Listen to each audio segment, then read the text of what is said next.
tapetes. O uso dominante do branco tinha como objetivo fazer a fábrica parecer limpa e dar-lhe um ar alegre. As mesas foram espalhadas pelo local de modo que os cientistas da computação de Vileag e os engenheiros que desenvolviam as máquinas pudessem se sentar com os soldadores e mecânicos responsáveis pelo hardware. Essa rotina se impôs como o primeiro grande rompimento com o método das empresas aeroespaciais tradicionais, que preferem isolar diferentes grupos de engenheiros uns dos outros e, tipicamente, separar engenheiros de mecânicos por milhares de quilômetros, pondo as fábricas em locais com imóveis e mão de obra baratos. Quando os primeiros funcionários chegaram para trabalhar, foram informados de que a missão da SpaceX seria emergir como a Southwest Airlines do espaço, numa alusão à pioneira do mercado de voos low cost. A empresa construiria seus próprios motores e contrataria fornecedores para os outros componentes do foguete, ganhando, assim, vantagem sobre a concorrência. Construiria um motor melhor e mais barato e aperfeiçoaria o processo de montagem. O resultado seriam foguetes mais rápidos e mais baratos do que qualquer outro produzido pela concorrência. Essa visão incluía a criação de um tipo de veículo de lançamento móvel que poderia viajar para lugares diversos, apontar o foguete para o céu e enviá-lo ao espaço, sem barulho nem confusão. A SpaceX tinha a intenção de ser tão boa nesse processo que poderia fazer vários lançamentos em um mês, ganhar dinheiro com cada um deles e jamais precisar se tornar uma enorme empresa dependente de financiamento do governo. A SpaceX seria a tentativa de os Estados Unidos terem um recomeço no negócio de foguetes, um reinício modernizado. Musk achava que a indústria espacial não evoluía havia cerca de 50 anos. As empresas aeroespaciais tinham pouca concorrência e tendiam a fazer produtos extremamente caros, capazes de alcançar um desempenho máximo. Construíam uma Ferrari para cada lançamento, quando um Honda Accord poderia dar conta do recado. Já Musk aplicaria algumas técnicas de startups que aprenderam no Vale do Silício para deixar a SpaceX enxuta e rápida, lançando mão dos enormes avanços em capacidade computacional e materiais que haviam surgido nas últimas décadas. Como empresa privada, a SpaceX também evitaria desperdícios e custos excessivos associados a fornecedores do governo. Musk declarou que o primeiro foguete da SpaceX se chamaria Falcon 1, uma referência à nave Millennium Falcon, de Star Wars, e a seu papel como arquiteta de um futuro estimulante, numa época em que o custo mínimo para se enviar ao espaço uma carga útil de 250 kg era de 30 milhões de dólares. Ele prometeu que o Falcon 1 seria capaz de levar 635 kg por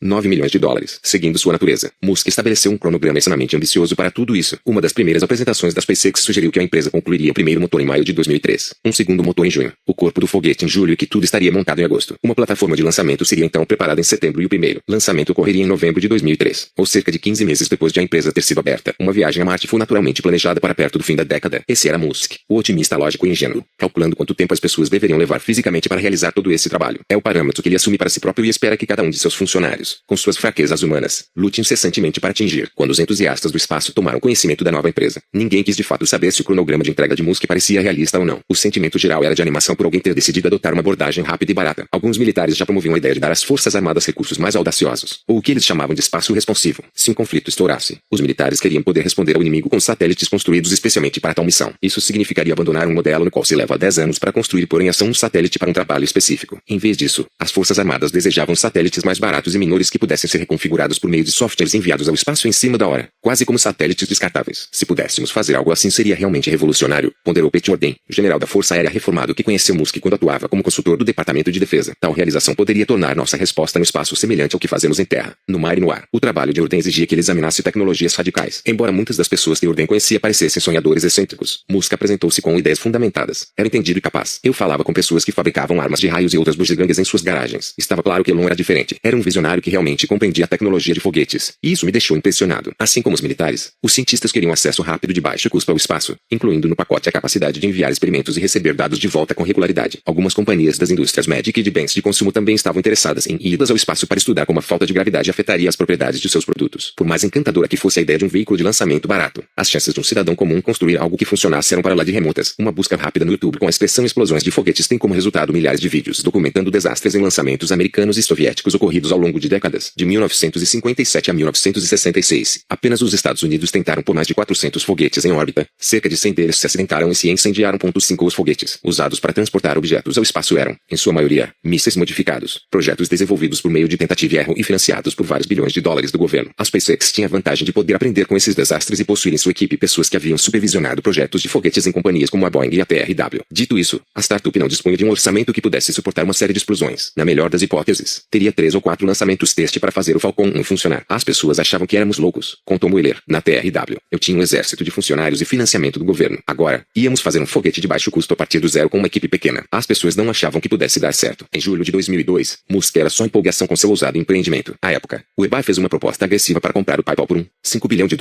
o que deu a Musk liquidez e lhe permitiu injetar mais de $100 milhões na SpaceX. Com esse investimento inicial maciço, ninguém poderia tirar dele o controle da SpaceX, como haviam feito na Zip2 e no PayPal. Para os funcionários que haviam concordado em acompanhá-lo nessa jornada aparentemente impossível, a mudança garantia pelo menos alguns anos de segurança no emprego. A aquisição também melhorou a imagem e aumentou a notoriedade de Musk, e ele aproveitou o momento para marcar reuniões com altos funcionários do governo e influenciar fornecedores. E então, de repente, nada disso parecia importar. Justine dera à luz um menino, Nevada. Nevada Alexander Musk. Ele tinha 10 semanas de vida quando morreu. Na mesma época do anúncio do acordo com o eBay, os Musk haviam posto Nevada para dormir e posicionado o menino de costas, como os pais são ensinados a fazer. Quando voltaram para ver se estava tudo bem, ele já não respirava. Sofrera o que os médicos chamam de síndrome da morte súbita infantil. Quando os paramédicos o ressuscitaram, ele havia sido privado de oxigênio por tanto tempo que tivera morte cerebral. Escreveu Justine em seu artigo para Marie Claire. Ele foi mantido vivo com a ajuda de aparelhos por 3 dias no hospital no condado de Orange antes de tomarmos a decisão de desligar tudo. Eu o segurava em meus braços quando ele morreu. Elon deixou claro que não queria falar sobre a morte de Nevada. Não entendi por quê. Assim como ele não entendeu por que sofria abertamente, o que considerou uma atitude emocionalmente manipuladora. Sufoquei meus sentimentos, enfrentando a morte de Nevada tendo minha primeira consulta em uma clínica de fertilização in vitro menos de 2 meses depois. Elon e eu planejamos uma nova gravidez o mais rapidamente possível. Nos 5 anos seguintes, dei à luz gêmeos e depois, a trigêmeos. Mais tarde, Justine atribuiu a reação de Musk a um mecanismo de defesa desenvolvido nos anos de sofrimento na infância. Ele não lida bem com períodos sombrios, declarou ela à revista Esquire. Simplesmente olha para a frente. E acredito que seja seu mecanismo de sobrevivência. Musk se abriu com alguns amigos próximos e expressou a profundidade de seu pesar. Contudo, em grande parte, Justine interpretou corretamente o marido. Ele não via sentido em sofrer publicamente. Segundo ele, falar sobre isso me deixava extremamente infeliz. Não sei bem por que eu iria querer falar sobre acontecimentos extremamente tristes. Não faz nenhum bem ao que está por vir. Se você tem outros filhos e outras obrigações, afundar-se na tristeza não faz nenhum bem a ninguém à sua volta. Não sei bem o que deveria ser feito em situações assim. Depois da morte de Nevada, Musk focou na SpaceX e logo expandiu os objetivos da empresa. Suas conversas com fornecedores aeroespaciais sobre possíveis trabalhos para a SpaceX o deixaram desencantado. Parecia que todos cobravam muito e trabalhavam devagar. O plano de integrar componentes feitos por esse tipo de empresa deu lugar à decisão de fazer o máximo possível na própria SpaceX. Embora use as ideias de projetos já existentes de veículos de lançamento, da Apollo ao X-34/Fast Track, a SpaceX está desenvolvendo o foguete Falcon inteiramente do zero, incluindo 2 motores, a turbobomba, a estrutura do tanque criogênico e o sistema de orientação, anunciava a empresa em seu site. Desenvolver internamente todos os componentes do projeto aumenta sua complexidade e o investimento necessário. Porém, nenhum outro caminho tornará mais fácil o acesso ao espaço. Os executivos da SpaceX contratados por Musk formavam uma equipe de elite. Mueller começou a trabalhar de imediato na construção dos 2 motores, Merlin e Kestrel, nomes de 2 espécies de Falcão. Chris Thompson, ex-fuzileiro naval que supervisionara a produção dos foguetes Delta e Titan, da Boeing, ingressou como vice-presidente de operações. Jim Busa também veio da Boeing, onde ganhara a reputação de ser um dos maiores especialistas do mundo em testes de foguetes. Steve Johnson, que trabalhara no laboratório de propulsão a jato da NASA em 2 empresas espaciais privadas, assumiu como engenheiro mecânico sênior. O engenheiro aeroespacial Hans Koenigsmann fora contratado para desenvolver os sistemas de aviônica, orientação e controle. Musk também recrutou Winnie Shotwell, uma veterana no setor aeroespacial que começou como primeira profissional de vendas da SpaceX e, nos anos seguintes, subiu a hierarquia, tornando-se presidente e braço direito de Musk. Esse início também marcou a chegada de Mary Beth Brown, hoje uma figura lendária tanto na SpaceX quanto na Tesla. Mary Beth, ou MB, como todos a chamavam, tornou-se assistente leal de Musk, trazendo para o mundo real uma versão da relação entre Tony Stark e Pepper Potts, de Homem de Ferro. Se Musk trabalhava 22 horas num dia, Brown estava ao lado dele. Ao longo dos anos, ela trouxe as refeições de Musk, marcou seus compromissos de negócios, arranjou tempo para seus filhos, escolheu suas roupas, lidou com pedidos da imprensa e, quando necessário, arrancou Musk de reuniões para que cumprisse a agenda. Ela se tornaria a única ponte entre Musk e todos os seus interesses, e uma profissional inestimável para os funcionários da empresa. Maribe teve um papel fundamental no desenvolvimento da cultura da SpaceX. No começo, ela prestava atenção a pequenos detalhes, como as latas de lixo da empresa, vermelhas em formato de nave espacial, e ajudava a equilibrar o clima no escritório. Quando se tratava de assuntos relacionados diretamente a Musk, ela fazia uso de seu semblante firme e suas atitudes eficientes. No restante do tempo, Maribeth costumava exibir um sorriso largo, caloroso e um charme que desarmava as pessoas. Era sempre: "Ah, querido, como vai você, querido?",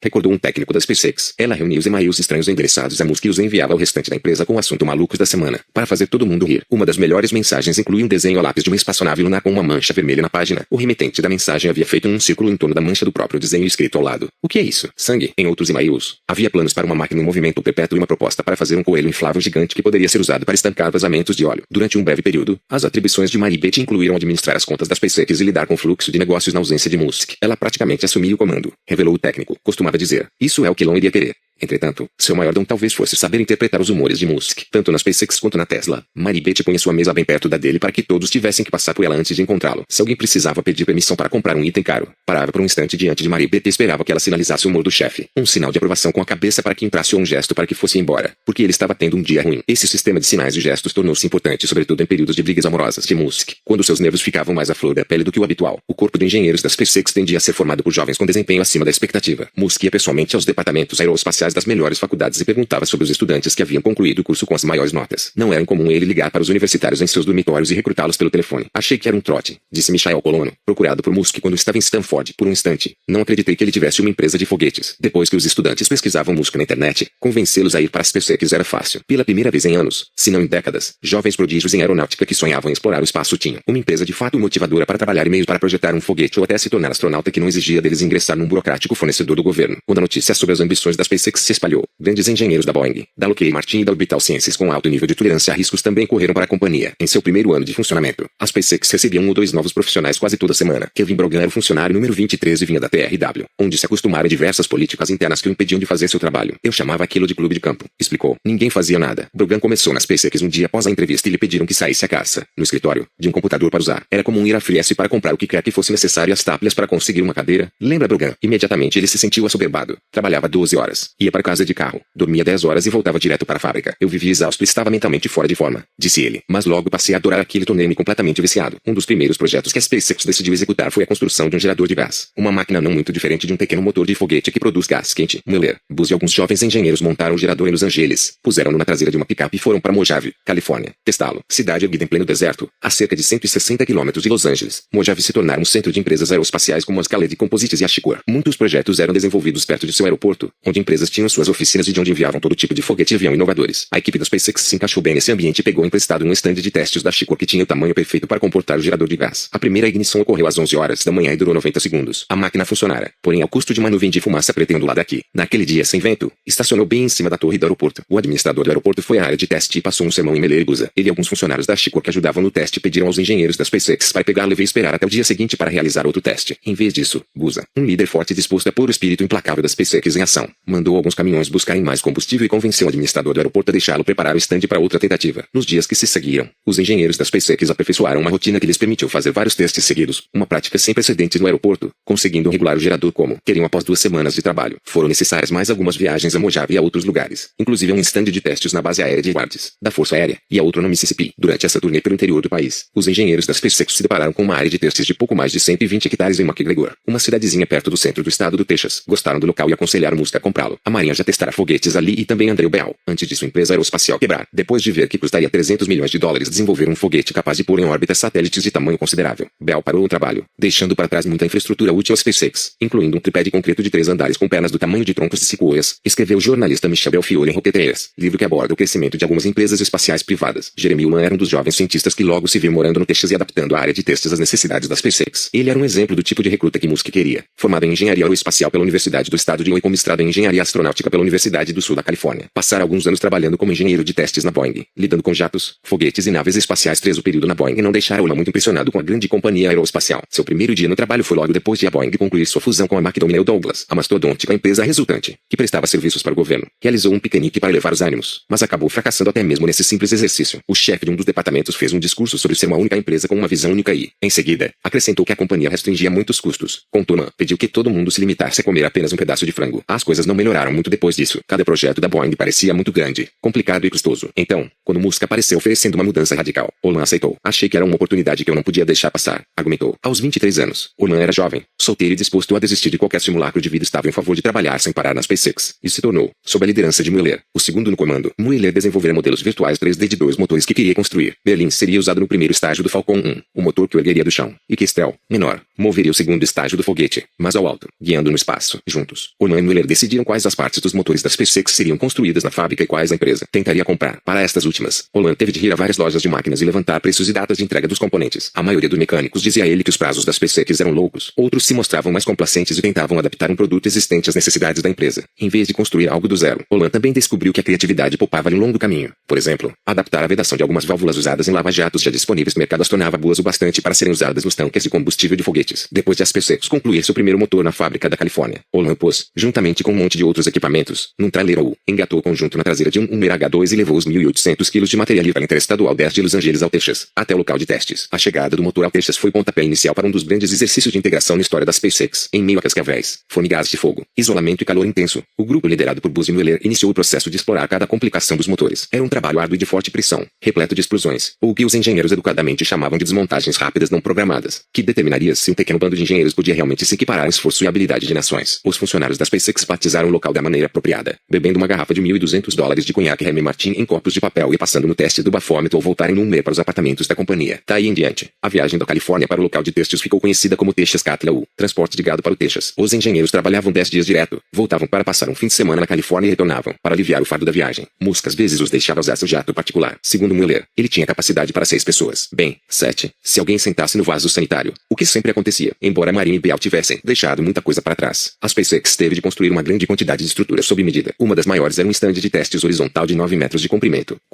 5 metros de largura e 5 metros de altura. Havia também um estande de testes vertical complementar, com 2 andares de altura, quando era preciso ligar um motor. Este era preso um dos estandes de testes, equipado com sensores de coleta de dados e monitorado por várias câmeras. Os engenheiros se protegiam num abrigo atrás de uma barreira de terra. Se algo desse errado, eles olhariam as imagens das câmeras ou levantariam devagar uma das escotilhas do abrigo para tentar ouvir algo que lhes desse uma pista do que ocorrera. Os moradores da cidade raramente reclamavam de barulho, embora os animais de fazendas próximas parecessem sofrer com o ruído. As vacas têm um mecanismo de defesa natural em que se juntam e começam a correr em círculo, disse uma. Toda vez que ligávamos o motor, elas se espalhavam e depois formavam um círculo com os bezerros no meio. Instalamos uma câmera para observá-las. Kestrel e Merlin trouxeram desafios, e seus testes se alternavam. Como exercício de engenharia, fazíamos Merlin funcionar até ficarmos sem componentes ou fazermos alguma besteira, explicou Mueller. Então ligávamos Kestrel. Jamais ficávamos à toa. Durante meses, os engenheiros da SpaceX chegavam ao local às 8 da manhã e passavam 12 horas trabalhando nos motores antes de irem jantar numa filial do Outback. Mueller tinha a habilidade de examinar os dados dos testes e prontamente identificar um ponto onde o motor esquentava, esfriava ou apresentava algum outro defeito. Ele telefonava para a Califórnia e prescrevia mudanças nos componentes. Os engenheiros remodelavam partes e as enviavam ao Texas, com frequência. O pessoal do Texas por si só fazia as modificações necessárias usando um laminador em tono mecânico trazido por Mueller. Kestrel se saiu muito bem, e um de meus momentos de maior orgulho foi transformar o desempenho de terrível a excelente apenas com material que compramos na internet e adaptamos na oficina, contou Mueller. Alguns membros da equipe do Texas aprimoraram suas habilidades a ponto de conseguirem construir um motor digno de testes em 3 dias. Essas mesmas pessoas precisaram se tornar peritas em softwares. Elas varavam a noite construindo uma turbobomba para o motor e davam duro na noite seguinte para readaptar um conjunto de aplicativos usados para controlar os motores. Olman fazia esse tipo de trabalho o tempo todo e era muito bom nele, mas não estava sozinho no grupo de engenheiros jovens e espertos que aprendiam outras disciplinas por necessidade e espírito de aventura. Havia uma qualidade quase viciante nessa experiência, revelou ele. Você tem apenas 25 anos, mas eles lhe confiam muita coisa. Isso dá muito poder. Para chegar ao espaço, o motor Merlin precisaria queimar por 180 segundos. Isso parecia uma eternidade para os engenheiros no início de sua missão no Texas, quando o motor queimava por apenas meio segundo antes de morrer. Às vezes, Merlin vibrava demais durante os testes, reagia mal a um novo material ou, ainda, quebrava e precisava de grandes aprimoramentos, como a troca de um tubo de alumínio por um feito do mais exótico Inconel, uma liga adequada para temperaturas extremas. Certa ocasião, uma válvula de combustível se recusou a abrir corretamente e fez o motor inteiro explodir. Outro teste que deu errado terminou com todo o estande pegando fogo. Em geral, cabia a Buzz e Mueller dar um desagradável telefonema para Musk resumir as notícias ruins do dia. Elon tinha muita paciência, disse Mueller. Lembro-me de uma vez em que tínhamos 2 estandes de testes funcionando e explodimos 2 coisas num dia. Eu disse a Elon que podíamos pôr outro motor lá. Sentia-me completamente frustrado, cansado e irritado e fui meio grosso ao telefone com ele, soltando um, podemos pôr outra porra dessas lá, mas já explodi merda demais por hoje.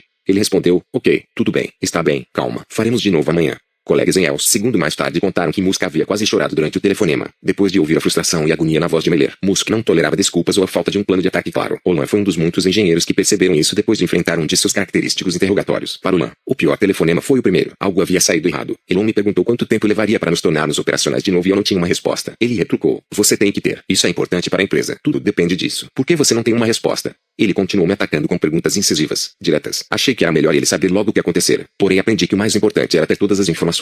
De vez em quando, Musk participava pessoalmente do processo de testes. Uma dessas ocasiões memoráveis foi quando a SpaceX tentou aperfeiçoar uma câmara de resfriamento para seus motores. A empresa tinha comprado várias delas a $75 mil cada e precisava pô-las sob pressão para avaliar até que ponto suportariam sem ceder um estresse do material. Durante o teste inicial, uma das câmaras quebrou. Depois, uma segunda quebrou no mesmo lugar. Musk ordenou um terceiro teste. Enquanto os engenheiros observavam a cena horrorizados e imaginando se não estariam pondo demasiada pressão sobre as câmaras, fazendo Musk queimar dinheiro no equipamento essencial. Quando a terceira câmara quebrou, Musk levou de avião os equipamentos de volta para a fábrica na Califórnia e, com a ajuda de alguns engenheiros, começou a encher as câmaras de epóxi para ver se isso as vedaria. Ele não tem medo de sujar as mãos, disse Mueller. Está lá com seus belos sapatos italianos e roupas caras e todo sujo de epóxi. Eles ficaram na fábrica a noite inteira. Testaram de novo e as câmaras mesmo assim quebraram. Musk, com as roupas arruinadas, concluía que os componentes estavam com defeito. Testou sua hipótese e seguiu adiante rapidamente, pedindo aos engenheiros que propusessem uma nova solução. Todos esses incidentes fizeram parte de um processo difícil, porém produtivo. O corpo de funcionários da SpaceX desenvolveu o sentimento de uma família pequena e muito unida contra o mundo. No fim de 2002, a empresa tinha um depósito vazio. Um ano depois, as instalações pareciam uma fábrica de foguetes de verdade. Motores Merlin plenamente funcionais chegavam do Texas e alimentavam a linha de montagem do primeiro estágio, com mecânicos conectando-os ao corpo principal do foguete. Novas estações foram criadas para ligar o primeiro estágio ao estágio superior do foguete. Guindastes presos ao chão erguiam Haviam componentes pesados e trilhos metálicos levavam o corpo do foguete pela fábrica de estação em estação. A SpaceX também passou a construir a carenagem, ou invólucro, que protege a carga no alto do foguete durante o lançamento, abrindo-se então como um marisco no espaço para soltá-la. A empresa também havia escolhido um cliente. De acordo com Musk, seu primeiro foguete seria lançado no início de 2004 da base da Força Aérea de Vandenberg, levando um satélite chamado Taxation para o Departamento de Defesa americano, com esse objetivo se aproximando 20 horas por dia, 6 dias por semana, foram consideradas a norma, embora muitos tenham trabalhado mais do que isso por períodos prolongados. Os intervalos, quando existiam, começavam às 8 em algumas noites durante a semana, quando Musk permitia a todos usar os computadores do trabalho para jogar jogos de tiro em primeira pessoa, como o Quake 3 Arena e Counter-Strike uns contra os outros. Na hora marcada, o som de armas sendo carregadas se espalhava em cascata pelo escritório enquanto quase 20 funcionários se preparavam para a batalha. Musk, jogando com o nome Random 9, vencia com frequência, gozando e criticando sem piedade seus funcionários. O seu ficava lá atirando em nós com foguetes e armas de plasma, contou o colono. Pior, ele é quase assustadoramente bom nesses jogos e tem reações insanamente rápidas. Sabia todos os truques e como se esgueirar para surpreender as pessoas. O lançamento pendente despertou os instintos de vendedor de Musk. Ele queria mostrar ao público que seus trabalhadores incansáveis haviam realizado e gerar empolgação em torno da SpaceX. Elon decidiu apresentar um protótipo do Falcon 1 ao público em dezembro de 2003. A empresa cruzaria o país com foguetes de 7 andares de altura sobre um veículo especialmente construído para isso, além do sistema de lançamento móvel, e estacionaria o conjunto em frente à sede da Administração da Aviação Federal, em Washington, degraus Celsius. Uma entrevista coletiva concomitante deixaria claro para o governo americano que um fabricante de foguetes modernos, mais eficientes e mais baratos havia chegado ao mercado. Esse espetáculo de marketing não pareceu sensato aos engenheiros da SpaceX. Eles estavam trabalhando mais de 100 horas por semana para concluir a construção do foguete recém-terminado, aquilo de que a companhia precisaria para mostrar-se capaz. Musk queria que eles fizessem isso e ainda construíssem um modelo de aparência impecável. Ordenou-se que engenheiros no Texas voltassem para a fábrica. Ao chegarem, receberam outro prazo enlouquecedor para fazer objetos. Cênico. Na minha opinião, aquilo era um projeto inútil, disse Elon. Não representava nenhum avanço, mas na cabeça de Elon nos traria um bocado de apoio de pessoas importantes do governo. Enquanto produzia o protótipo para o evento, Elon vivenciou todo o espectro de altos e baixos associado a trabalhar para Musk. O engenheiro perdeu os óculos semanas antes, quando estes escorregaram de seu rosto e caíram num poço de chamas no local de testes do Texas. Desde então, Elon se contentava em usar um antigo par de óculos de segurança com grau V, mas estes também foram inutilizados quando ele arranhou as lentes ao tentar se enfiar embaixo de um motor na fábrica da SpaceX. Sem tempo para ir ao oftalmologista, Elon começou a sentir que estava perdendo a paciência. As longas horas, os arranhões, o golpe de publicidade, aquilo tudo era demais. Ele desabafou sobre isso na fábrica certa noite, sem saber que Musk estava por perto e podia ouvir tudo. 2 horas depois, Mary Beth Brown apareceu para entregar-lhe um cartão já com uma consulta marcada com um especialista em cirurgia de olhos. Quando Elon foi ao médico, descobriu que Musk já combinara que pagaria a cirurgia. Elon pode ser muito exigente, mas se certificará de que os obstáculos em seu caminho sejam removidos, ponderou Elon, depois de refletir. Ele também se empolgou com o raciocínio de longo prazo por trás do plano de Musk para Washington. Acho que ele queria acrescentar um ar de realismo à SpaceX. E, se você estaciona um foguete em frente ao jardim de alguém, é difícil negar sua existência, concluiu ele. O evento em Washington acabou sendo bem recebido, e algumas semanas depois a SpaceX fez outro anúncio surpreendente. Embora ainda não tivesse lançado sequer um foguete, revelou planos para pôr outro no ar. Além do Falcon 1, construiria o Falcon 5. Como o nome indicava, o modelo teria 5 motores e transportaria mais peso, quase 4.200 quilos, para a órbita baixa da Terra. Era crucial que o Falcon 5 também pudesse, teoricamente, chegar à Estação Espacial Internacional em missões de reabastecimento, um recurso que permitiria a SpaceX fechar alguns grandes contratos com a NASA. E, num sinal da obsessão de Musk por segurança, dizia-se que o foguete seria capaz de concluir suas missões mesmo se 3 dos 5 motores falhassem, um nível de confiabilidade maior que não era visto no mercado havia décadas. A única maneira de dar conta de todo esse trabalho era fazer o que a SpaceX prometera desde o início, trabalhar com o espírito de uma startup do Vale do Silício. Musk estava sempre à procura de engenheiros inteligentes que tivessem não apenas se saído bem na faculdade, como também feito algo excepcional com seu talento. Quando encontrava alguém bom, Musk cortejava a pessoa incansavelmente até levá-la para a SpaceX. Brian Gardner, por exemplo, conheceu Musk numa nave espacial nos hangares do aeroporto de Mojave, e, pouco depois, eles começaram a falar de trabalho. Gardner tinha parte de sua pesquisa acadêmica patrocinada pela Northrop Grumman. Segundo ele, Elon disse, vamos comprá-la deles.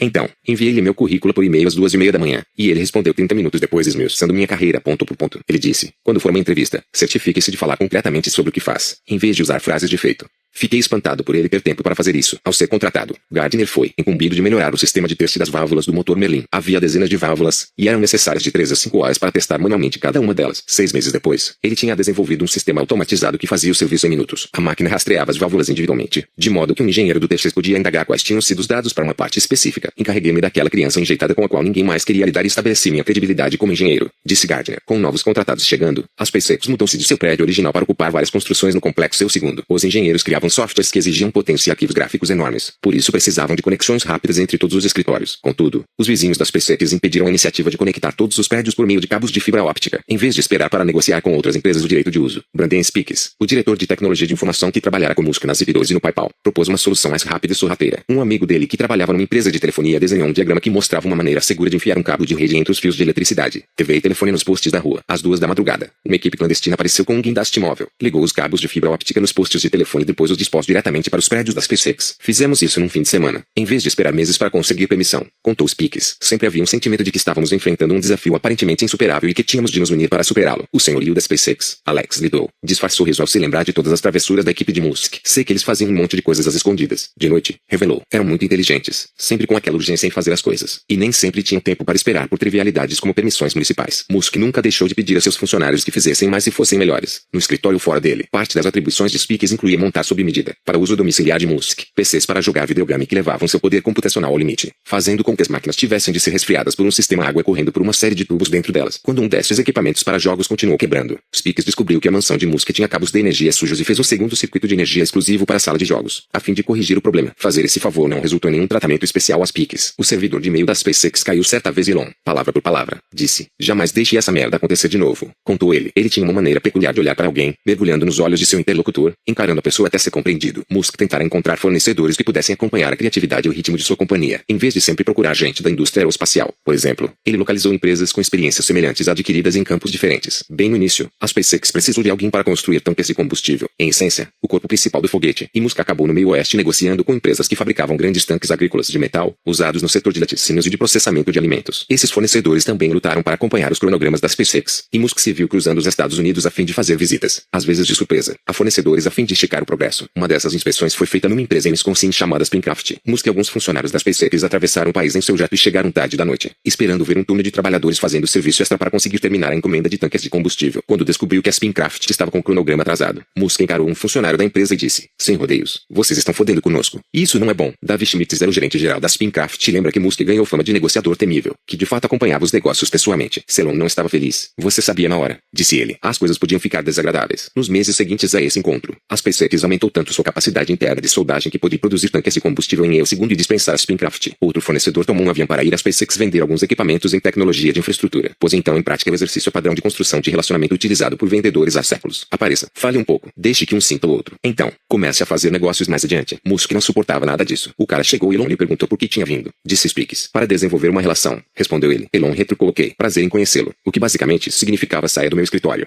O cara viajou 4 horas para o que acabou sendo um encontro de 2 minutos. Elon não tem nenhuma paciência para esse tipo de coisa. Musk podia ser igualmente enérgico com funcionários que não atingiam seus padrões. Ele com frequência dizia que quanto mais você demora para demitir um empregado, mais tempo se passa desde o momento em que você deveria tê-lo demitido, contou Speaks. A maioria dos funcionários da SpaceX estava empolgada por fazer parte daquela aventura e tentava não deixar as duras exigências e o comportamento rude de Musk perturbá-los. Contudo, em alguns momentos, Musk ia longe demais. A equipe de engenharia experimentava uma fúria coletiva toda vez que o via na imprensa declarando que fizera o projeto do Falcon mais ou menos sozinho. Ele também contratou documentaristas para acompanhá-lo por algum tempo. O gesto audacioso irritou quem trabalhava pesado na fábrica da SpaceX. A opinião era de que o ego dele anulava o seu melhor e que ele apresentava a SpaceX como a conquistadora da indústria aeroespacial, quando, na verdade, a empresa precisava ainda fazer um lançamento bem sucedido. Funcionários lhe davam explicações detalhadas sobre o que consideravam defeitos no projeto do Falcon 5 ou que apresentavam sugestões práticas para concluir o Falcon 1 mais rapidamente costumavam ser ignorados ou coisa pior. De acordo com um engenheiro, o tratamento dado à equipe não correspondia aos longos esforços daquela época. Muitos bons profissionais de engenharia, que todo mundo fora da administração achava que eram ótimos ativos para a empresa, foram forçados a sair ou simplesmente demitidos logo depois de serem responsabilizados por coisas que não haviam feito. O beijo da morte mostrava que Elon estava errado em relação a algumas coisas. O início de 2004, quando a SpaceX esperava lançar seu foguete, veio e passou. O Merlin, projetado por Mueller e sua equipe, parecia estar entre os mais eficientes motores de foguete já feitos. Só levava mais tempo do que o Musk esperava para passar nos testes necessários a habilitá-lo para o lançamento. Por fim, no outono de 2004, os motores estavam queimando de maneira regular e atendendo a todas as exigências. Isso significava que Mueller e sua equipe podiam relaxar e que todo o restante da SpaceX deveria se preparar para sofrer. Mueller passara toda a existência da SpaceX sendo a etapa crítica, a pessoa que impedia a companhia de avançar para as próximas etapas, trabalhando sob o escrutínio de Musk. Com o motor pronto, era hora do pânico em massa. Ninguém mais sabia como era estar na etapa crítica. Muita gente logo descobriu, já que grandes problemas se multiplicavam. A aviônica, que incluía a eletrônica para navegação, comunicação e controle geral do foguete, se transformou em um pesadelo. Coisas aparentemente triviais, como ter um drive de memória flash para falar com o computador principal do foguete, falharam por motivos indetectáveis. O software necessário para controlar o foguete também se tornou um grande fardo. É como qualquer outro projeto em que você descobre que os últimos 10% são onde toda a integração acontece e nada funciona, explicou Mueller. Esse processo continuou por 6 meses. Finalmente, em maio de 2005, a SpaceX levou o foguete por 290 km ao norte até a base da Força Aérea de Vandenberg, para um teste de disparo, concluindo uma queima de 5 segundos na plataforma de lançamento. Fazer um lançamento em Vandenberg teria sido muito conveniente para a SpaceX. O lugar é perto de Los Angeles e tem várias plataformas à disposição. No entanto, a SpaceX era uma convidada indesejada. A recepção da Força Aérea recém-chegada foi fria, e o pessoal responsável por administrar os locais de lançamento não mexeu uma palha para ajudar. A Lockheed e a Boeing, que lançam satélites espiões de $1 bilhão